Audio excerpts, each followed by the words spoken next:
Hola personas, bienvenidos a la clase, siempre son bienvenidos a las clases. Hoy vamos a trabajar sobre el sistema respiratorio. Repasemos la función de nutrición. La misma surge por la interacción de cuatro sistemas de órganos del cuerpo. Por un lado, el sistema digestivo se ocupa de incorporar los nutrientes que provienen de los alimentos.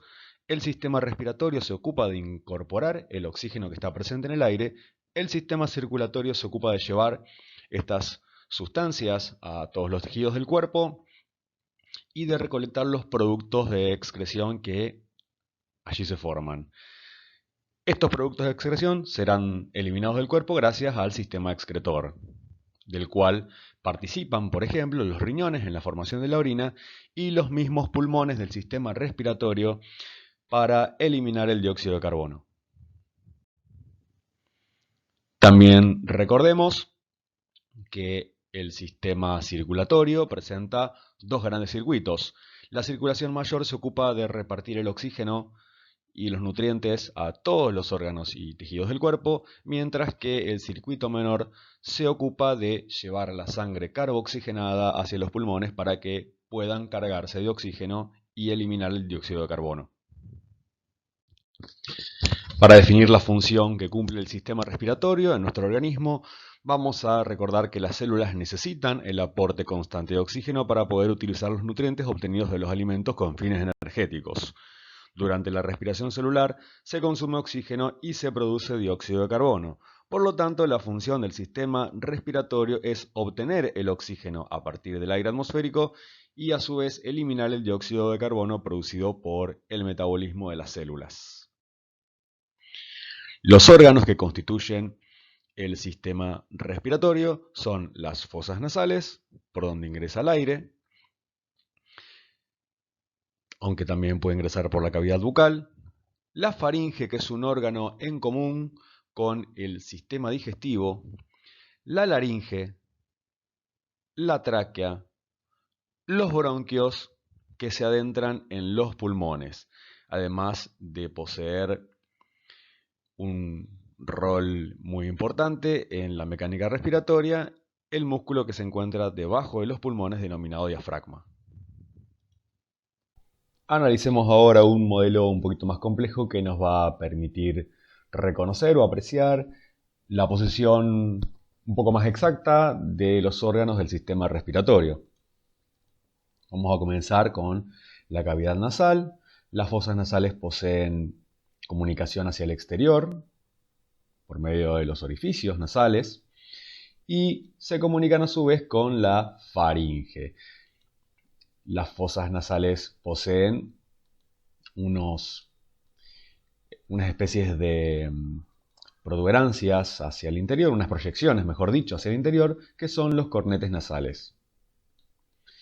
La faringe se encuentra dividida en tres regiones: nasofaringe, que se ubica detrás de la nariz y se comunica por medio de las trompas de Eustaquio con los oídos. La orofaringe se encuentra detrás de la boca y la laringofaringe se encuentra por encima de la laringe. La laringe está formada por una serie de cartílagos y en cuyo interior también se encuentran las cuerdas vocales que son responsables de producir la fonación, es decir, el sonido de nuestra voz. La laringe se continúa con la tráquea. Si nosotros prestamos atención, la tráquea está formada por una serie de anillos cartilaginosos, pero están incompletos porque del lado de atrás no se encuentran cerrados, es decir, los anillos tienen básicamente una forma de C. Esto es importante porque del lado posterior, es decir, posteriormente ubicada a la tráquea, se encuentra el esófago, por donde pasa el bolo alimenticio que nosotros ingerimos. Por lo tanto, cuando el esófago aumenta de diámetro, porque está pasando el contenido incorporado en los alimentos, se debe expandir, por lo tanto, se ve comprimida la tráquea. La tráquea se bifurca en dos bronquios. Cada uno de los bronquios se adentra en los pulmones. Vamos acá, vamos a analizarlo de espalda. Acá tenemos el bronquio principal, izquierdo, y el derecho. Los bronquios se adentran en los pulmones y ahora vamos a ver que se ramifican dentro de esto. Los pulmones, a su vez, poseen regiones denominadas lóbulos. El pulmón izquierdo posee 2 lóbulos. Vemos que es un poco más pequeño y que posee una forma muy particular que deja lugar a la cavidad donde se aloja el corazón. Por su parte, el pulmón derecho presenta 3 lóbulos. Vamos a desvanecer ambos pulmones para poder observar con un poco más de detalle la distribución de los bronquios y cómo se van ramificando dentro de cada pulmón. Vamos a analizar que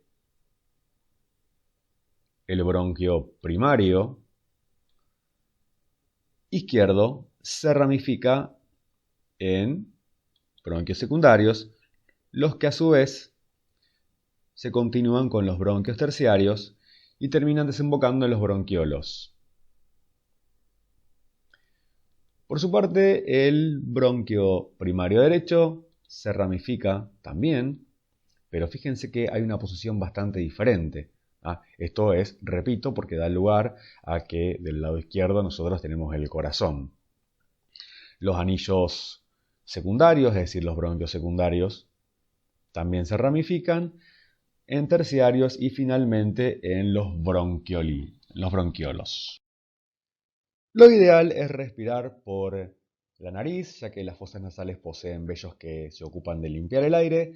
También el mucus, que posee humedece el aire, y los capilares sanguíneos que la recorren se ocupan de calentar el aire, más bien entibiarlo, justamente porque para que el aire no dañe los pulmones se debe encontrar limpio, húmedo y tibio.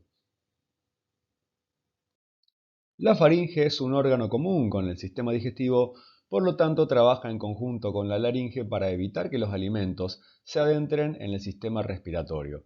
Existe un mecanismo reflejo que cuando nosotros tragamos eleva la laringe y la cierra, es decir, corta el paso de los alimentos para que estos sean desviados únicamente hacia el sistema digestivo.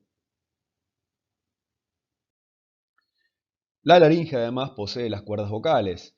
Estas son responsables de la fonación. Nosotros cuando respiramos abrimos las cuerdas vocales y cuando estamos hablando las cerramos. Es ahí cuando el aire expirado las hace vibrar, produciendo el sonido de nuestras voces. Las ondas mecánicas que conocemos como el sonido de nuestra voz se amplifican en diferentes órganos, incluso en espacios que se encuentran dentro de los huesos que se denominan senos. Como ya dijimos, la tráquea se encuentra formada por anillos cartilaginosos incompletos en forma de C. La región posterior limita con el esófago y se bifurca formando los bronquios. La tráquea además posee una serie de células en su epitelio interno que poseen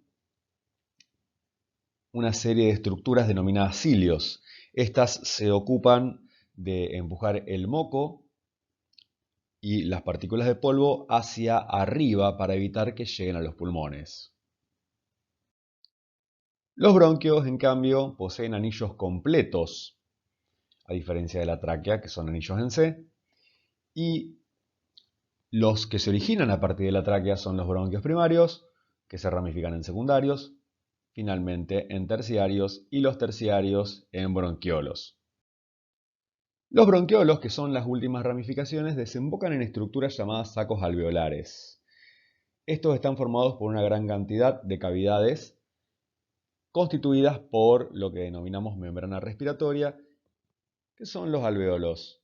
Debemos entender que cada pulmón está formado por millones de alvéolos, es decir, millones de pequeñas cavidades que cuando nosotros inspiramos se llenan de aire.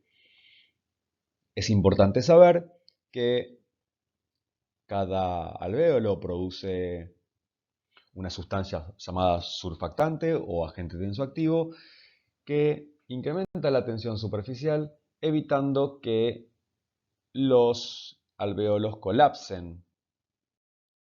Los pulmones entonces resultan estar constituidos por los millones de alvéolos y además por otros tipos de tejidos. En ellos se da el intercambio gaseoso entre el aire que respiramos y la sangre que llega a ellos por el circuito circulatorio menor. La sangre que llega a los pulmones por medio de la arteria pulmonar posee mucho dióxido de carbono y poco oxígeno. En cambio, el aire que llena los alvéolos en cada inspiración es rico en oxígeno. Por lo tanto, ocurre un proceso físico denominado difusión que consiste en el pasaje de las sustancias desde donde están más concentradas hacia donde se encuentran menos concentradas. Por lo tanto, si en el aire inspirado hay más oxígeno que en la sangre, el oxígeno va a difundir y va a entrar dentro de los capilares sanguíneos. Proceso inverso ocurre con el dióxido de carbono. Se encuentra en mayor concentración en la sangre que proviene del corazón. Por lo tanto, va a difundir hacia el interior de los alvéolos y va a ser expirado junto con el aire.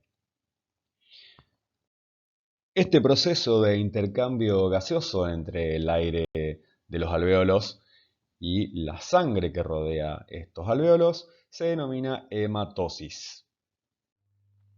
Una vez que el oxígeno ingresa dentro de los capilares sanguíneos, se adentra en los glóbulos rojos y allí se combina con una molécula de hemoglobina. La hemoglobina es una proteína que tiene gran afinidad por el oxígeno y que sirve para transportar el oxígeno en la sangre hacia todos los tejidos. También debemos considerar que la hemoglobina tiene una gran afinidad por el monóxido de carbono, que es un gas que se suele producir en combustiones como las que produce una estufa cuando el oxígeno ambiental es insuficiente. Es muy peligroso, ya que la hemoglobina, como comenté recién, tiene una gran afinidad por el monóxido de carbono, incluso mayor afinidad que la que posee por el oxígeno. Por lo tanto, este tipo de gases corresponden a un grave riesgo para la salud si no se cuenta con una adecuada ventilación en un ambiente donde hay una estufa a gas funcionando. Tenemos que entender también que el aire que ingresa por las vías respiratorias lo hace gracias a la acción conjunta de los músculos que se encuentran entre las costillas, de los músculos intercostales y además de un gran músculo que se encuentra debajo de los pulmones que se denomina diafragma. Cuando el diafragma se contrae, la posición que toma ayuda a incrementar el volumen de la caja torácica, obligando al aire que se encuentra fuera del cuerpo a ingresar hacia los pulmones. Es decir, dentro de la caja torácica se forma una especie de presión negativa, entre comillas, que obliga al aire a entrar. La imagen que podemos ver en pantalla grafica que debemos hacer si una persona se ahoga. Si una persona se ahoga mientras está comiendo, es probable que parte del alimento se haya introducido en las vías respiratorias. Por lo tanto, debemos recurrir a realizar la maniobra Heimlich. La maniobra de Heimlich tiene como objetivo producir un empuje del diafragma hacia arriba, provocando la salida abrupta de aire de tal manera que desobstruya las vías respiratorias. Para eso es necesario ponernos detrás de la persona que está ahogada con cierta estabilidad y colocar un puño sobre lo que denominamos generalmente boca del estómago de la persona ahogada, apoyarnos con la otra mano y empujar hacia atrás y hacia arriba al mismo tiempo. Si la maniobra de Heimlich está bien hecha, es probable que la persona la logremos despegar del suelo. Ahora, si estamos solos, ¿cómo llevamos a cabo la maniobra Heimlich? Bueno, hay varias formas, ¿no?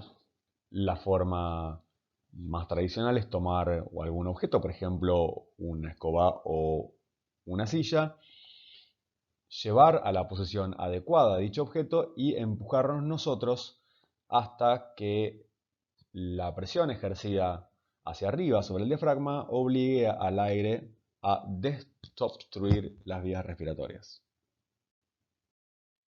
En el caso de los bebés, la maniobra a realizar es un tanto diferente. Lo primero que debemos hacer es intentar retirar el objeto con el dedo, pero solamente tenemos que introducir el dedo en la boca del bebé si podemos ver el objeto. Si no, va a ser necesario colocarlo boca abajo sobre nuestras rodillas, tomando la cara con nuestra mano y con la otra mano darle 5 golpes fuertes y rápidos con el talón de la mano entre las escápulas. Pensarán que es algo cruel, pero tenemos que pensar que es una cuestión de vida o muerte y que el golpe o los efectos de ese golpe van a sanar, pero si el bebé se ahoga es algo que no tiene vuelta atrás. Además, podemos colocar los dedos en la mitad del esternón del bebé y dar 5 compresiones rápidas hacia abajo para justamente simular el masaje cardíaco. Después de realizar esto, tenemos que observar nuevamente la boca del bebé. Si el objeto sigue sin verse, repetir la maniobra hasta que logremos dar con el objeto que está obstruyendo las vías respiratorias del niño. Bueno, personas, muchas gracias. Hasta acá llegamos. Espero que estén haciendo sus tareas y nos vemos la próxima. Adiós.